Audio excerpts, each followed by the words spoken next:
മരിക്കുന്നത് ആർക്കും ഇഷ്ടമല്ലല്ലോ. എന്നിരുന്നാലും നമ്മൾ മരണത്തെക്കുറിച്ച് ചിന്തിക്കണം.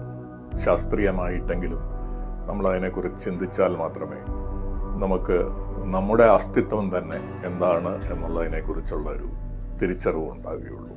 1960-കൾക്ക് ശേഷം കാർഡിയാക് പുനരുത്തേജനം അല്ലെങ്കിൽ CPR എന്ന് പറയുന്ന കാർഡിയോ പൾമനറി റെസസിറ്റിക്കേഷൻ, അത് വളരെ ഫലപ്രദമായിട്ട് മരണത്തിലേക്ക് പോകുന്ന ആൾക്കാരെ പിടിച്ച് തിരിച്ചു കൊണ്ടുവരാൻ നമ്മളെ ഒരുപാട് സഹായിച്ചിട്ടുണ്ട്. അങ്ങനെ നമ്മുടെ ആയുസ് കുറേ വർഷങ്ങളോട് കൂടി നീട്ടിക്കിട്ടുന്നതായിട്ട് നമുക്ക് കാണാൻ സാധിക്കും. പക്ഷെ അതിലല്ല നമ്മുടെ ഇന്നത്തെ ശ്രദ്ധ.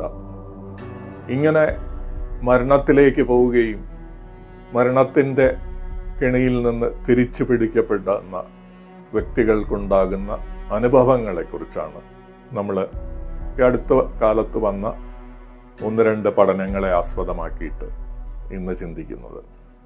നിയർ ഡെത്ത് എക്സ്പീരിയൻസ് അല്ലെങ്കിൽ മരണാസന്ന അനുഭവങ്ങൾ എന്ന് പറയപ്പെടുന്ന ഈ കാര്യം, ഇത്തരം ഒരുപാട് വ്യക്തികളെ നമ്മൾ കാണുന്നത് കൊണ്ട് ഇന്ന് കുറച്ചുകൂടി വിപുലമായിട്ടത് പഠിക്കാൻ സാധിക്കുന്നു.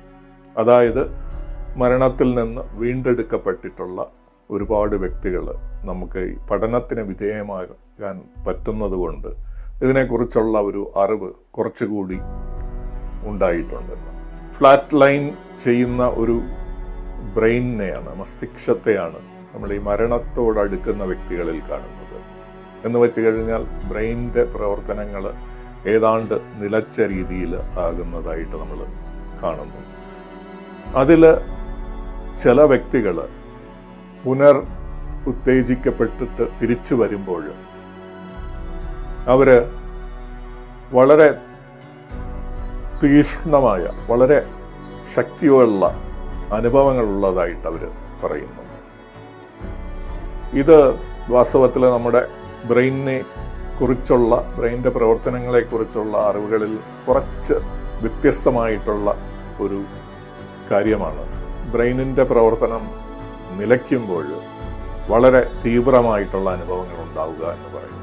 ഇതിനെക്കുറിച്ച് അനുഭവങ്ങൾ മാത്രമല്ല, നമുക്ക് എംപിറിക്കലായിട്ട് ഉപകരണങ്ങളുടെ സഹായത്തോടു കൂടി നമുക്ക് എന്ത് തിരിച്ചറിവുകൾ ഉണ്ടാക്കാൻ സാധിക്കും എന്നുള്ളതാണ് ഇവിടെ താഴെ ഡിസ്ക്രിപ്ഷനിൽ കൊടുത്തിട്ടുള്ള പഠനങ്ങൾ ചൂണ്ടിക്കാട്ടുന്നത്. പലപ്പോഴും ന്യൂറോൺസ് നിലയ്ക്കുന്ന, വളരെ അതിൻ്റെ പ്രവർത്തനം കുറയുന്നതാണെങ്കിലും അതിനെ ഒരു കെട്ടുറപ്പുള്ള രീതിയിൽ, ഒരു ഓർഗനൈസ്ഡ് വേയിൽ, സ്ട്രക്ചേർഡ് വേയിൽ പ്രവർത്തിക്കുന്നതായിട്ട് ഒരു പേഷ്യൻറ്റിൽ നടത്തിയ ഈ പഠനങ്ങൾ നമുക്ക് കാണിച്ചു തരുന്നുണ്ട്. അത് ഒരു ഹാർട്ട് അറ്റാക്കിന്, ഒരു പാരാലിസിസിന് വിധേയനായ ഒരു പേഷ്യൻ്റ് EEG ഘടിപ്പിച്ച് കിടക്കുമ്പോൾ അദ്ദേഹത്തിന് ഒരു മാസീവായിട്ടുള്ള ഹാർട്ട് അറ്റാക്ക് വരികയും അദ്ദേഹം മരണപ്പെടുകയും ചെയ്യുന്നു. അപ്പോൾ ഇദ്ദേഹത്തിൻ്റെ ബ്രെയിനിൻ്റെ ചലനങ്ങൾ, ബ്രെയിനിൻ്റെ പ്രവർത്തനം നിരീക്ഷിക്കാൻ ഈ EEG മെഷീനിലൂടെ സാധിച്ചു. ഏതാണ്ട് 15 മിനിറ്റോളം മരണത്തിന് മുമ്പും മരണത്തിന് ശേഷമുള്ള ഈ വ്യക്തിയുടെ ബ്രെയിൻ ആക്ടിവിറ്റിയെ റെക്കോർഡ് ചെയ്യാൻ കഴിഞ്ഞിട്ടുണ്ട്. അപ്പം ഇതിൽ കാണുന്നത് മരണത്തോടടുക്കുന്ന സമയത്ത് ബ്രെയിനിൻ്റെ ആക്ടിവിറ്റി കുറയുന്നുണ്ടെങ്കിലും വളരെ സ്ട്രക്ചേർഡ് ആയിട്ടുള്ള ചില പാറ്റേൺസ് ആണ് ബ്രെയിനിൽ നിന്ന് വരുന്നത് ആയിട്ട് നമുക്ക് കാണാം. സാധാരണ നമ്മൾ സ്വപ്നം കാണുമ്പോൾ നമ്മൾ മെമ്മറീസ്, നമ്മൾ ഓർമ്മകൾ നമ്മൾ വീണ്ടെടുക്കുമ്പോഴൊക്കെ ബ്രെയിനിലുണ്ടാകുന്ന പ്രത്യേകതരം തരംഗങ്ങൾ ഗാമ ആക്ടിവിറ്റി എന്ന് പറയും, ഗാമ വേവ് ആക്ടിവിറ്റി എന്ന് പറയുന്ന ആക്ടിവിറ്റി കൂടുന്നതായിട്ടാണ് മരണത്തിലേക്ക് പോകുന്ന വ്യക്തിയിൽ നിന്ന് നമുക്ക് കിട്ടിയ ഡേറ്റ സൂചിപ്പിക്കുന്നത്. അപ്പോൾ മരണത്തിന് മുമ്പ് ജീവിതത്തിലെ എല്ലാ ഓർമ്മകളും നമ്മളുടെ മനസ്സിലൂടെ ഇങ്ങനെ ഓടി മറയുന്നു, ഫ്ലാഷ് ചെയ്തു പോകുന്നു എന്നുള്ള ഒരു അനുമാനമാണ് ഈ വ്യക്തിയെ പഠിച്ച ശാസ്ത്രജ്ഞന്മാർ മുന്നോട്ട് വയ്ക്കുന്നത്.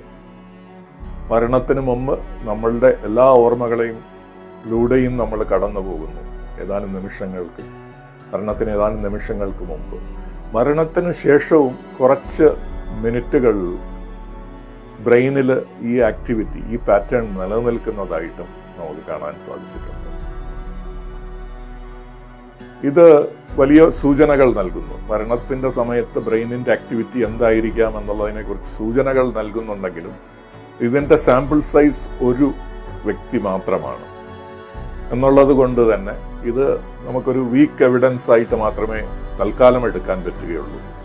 ഇത്തരം പഠനങ്ങൾ കൂടുതലുണ്ടായാൽ നമുക്ക് ഇതിനെക്കുറിച്ചുള്ള കുറച്ചുകൂടി ബെറ്ററായിട്ടുള്ള, കുറച്ചുകൂടി ഭദ്രമായിട്ടുള്ള നിഗമനങ്ങൾ എടുക്കാൻ സാധിക്കും.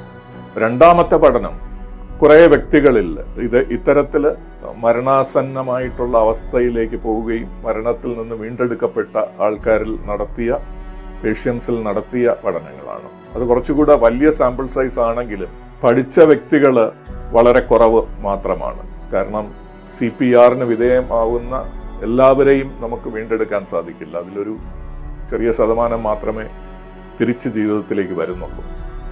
അങ്ങനെ വരുന്നവരിൽ ഒരു 20% മാത്രമേ ഇത്തരത്തിലുള്ള മരണാസന്ന അനുഭവങ്ങളെക്കുറിച്ച് പറയുന്നുള്ളൂ. കുറച്ചുകൂടി കൂടുതൽ ആൾക്കാരിൽ ബ്രെയിൻ ആക്ടിവിറ്റി നിലനിൽക്കുന്നതായിട്ടും കാണാൻ സാധിക്കുന്നുണ്ട്. സ്ട്രക്ചേർഡ് ആയിട്ടുള്ള ബ്രെയിൻ ആക്ടിവിറ്റി മരണത്തിലേക്ക് പോകുന്ന സമയത്ത് നിലനിൽക്കുന്നതായിട്ട് രണ്ടാമത്തെ പഠനവും പറയുന്നുണ്ട്.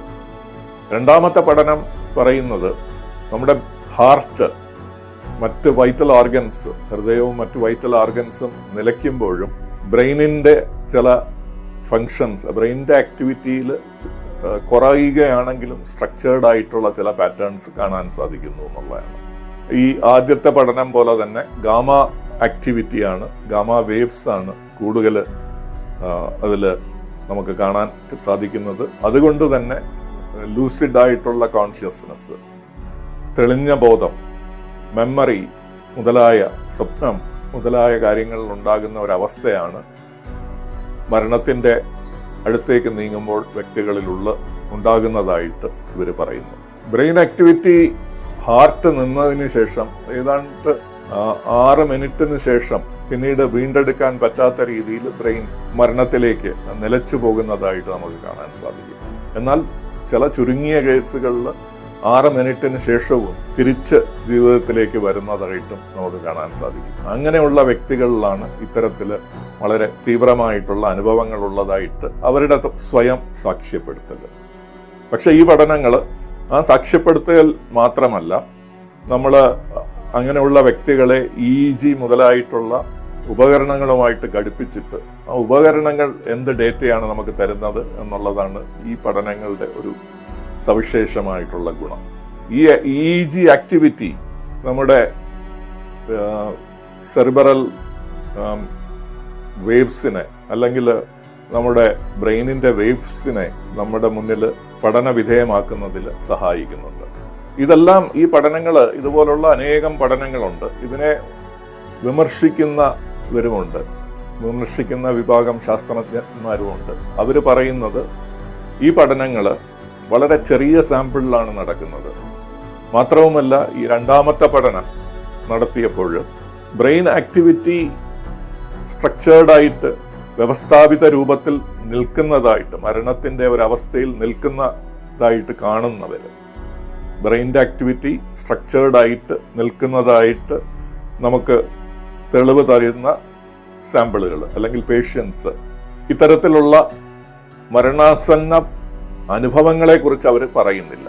മറിച്ച് മരണാസന്ന അനുഭവങ്ങളെക്കുറിച്ച് പറഞ്ഞവർക്ക് അങ്ങനെ ബ്രെയിൻ്റെ ആക്ടിവിറ്റിയിൽ ഒരു പാറ്റേൺ നമുക്ക് കാണുന്നതായിട്ടും പഠനങ്ങൾ സാക്ഷ്യപ്പെടുത്തുന്നില്ല. അതുകൊണ്ട് തന്നെ രണ്ടാമത്തെ പഠനം വളരെ വിമർശനത്തിന് വിധേയമായിട്ടുണ്ട്. ഒരു ചെറിയ സാമ്പിളിനെ ജനറലൈസ് ചെയ്യാൻ ശ്രമിക്കുന്നു എന്നുള്ളതാണ് വിമർശനം.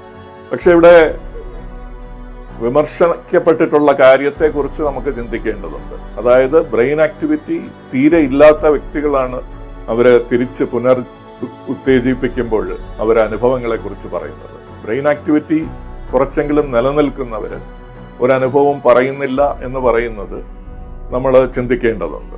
ബ്രെയിനിൻ്റെ പ്രവർത്തനത്തിൻ്റെ അഭാവത്തിൽ തീവ്രമായിട്ടുള്ള അനുഭവങ്ങൾ ഉണ്ടാവുക, നമ്മുടെ ബ്രെയിനിനെ കുറിച്ച് ഇന്നുള്ള തിരിച്ചറിവിൽ വിരുദ്ധമാണ്. ബ്രെയിനിന്റെ പ്രവർത്തനങ്ങൾ കൊണ്ടാണ് അനുഭവങ്ങൾ ഉണ്ടാവുന്നത് എന്നാണ് നമ്മുടെ പൊതു ശാസ്ത്രധാരണ. അതിന് വിരുദ്ധമായിട്ട് ബ്രെയിൻ നിലയ്ക്കുമ്പോൾ, ബ്രെയിനിന്റെ പ്രവർത്തനങ്ങൾ നിലയ്ക്കുമ്പോൾ തീവ്രമായിട്ടുള്ള അനുഭവങ്ങൾ ഉണ്ടാവുക എന്ന് പറയുന്നത് വിരോധാഭാസമാണ്. ഈ ഒരു കാര്യത്തെക്കുറിച്ച് നമുക്ക് കൂടുതൽ പഠനങ്ങൾ ആവശ്യമാണ്. ചെറിയ സാമ്പിളുകൾ വെച്ച് മാത്രമേ ഇതുവരെ പഠനങ്ങൾ നടത്തിയിട്ടുള്ളൂ. കൂടുതൽ പഠനങ്ങളും ഇതേ രീതിയിലുള്ള മറ്റ് പഠനങ്ങളും മറ്റ് മൾട്ടി ഡിസിപ്ലിനറി സ്റ്റഡീസിനെ എല്ലാം യോജിപ്പിച്ചുകൊണ്ട് വേണം ഈ കാര്യത്തെക്കുറിച്ച് നമ്മൾ എന്തെങ്കിലും നിഗമനത്തിലെത്താൻ. അത്തരം മറ്റ് പല പഠനങ്ങളെക്കുറിച്ചും നമുക്ക് ഇനി വരുന്ന ദിവസങ്ങളിൽ ചിന്തിക്കാം.